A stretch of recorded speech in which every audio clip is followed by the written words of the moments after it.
Trubor nakaslem jong unong san Hima. Ka hanyo Wasa United kala khore ka Lahduh aku limpung yele kai beningkong jong kikin thei kebelatip kum ka women football tournament arja arpusan berpenya the West China District Sports Association.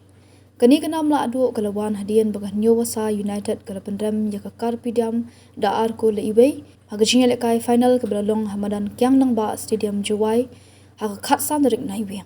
Haba phai shigajing kun jong kala step kala kut hagajing khat hak baki arliam kinhun kim shimna la ban thapkul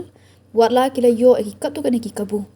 hak kelamiet ke Carpediam kala yo ban pen khi jar ningkong da kol ke bala thap da ga dei Gracia dan hak minute ba sabu khandai katba ke hanyo Wasa United kala pintam da arkul kataling ba ka kol bala thap da ka amethyst darne hak minute sanpu khandai bat ka nidaroi biam hak minute ba handru phau plus lai hadian ke jingele kai la sam khusnam ringkat ka trophy shaka kinhun Lahduh bat ka kinhun bawan baar kumjo ki khusnam shimat shaki theyele kai ya ka nam player of the match la yo daga nida roi ki biam jong ka hanyo Wasa United top scorer Hima krem na la thalabo best goalkeeper nang penyar bha ringklam hanyo Wasa United bat player of the tournament la yo daga bayar bha nongrum jong ka Carpediam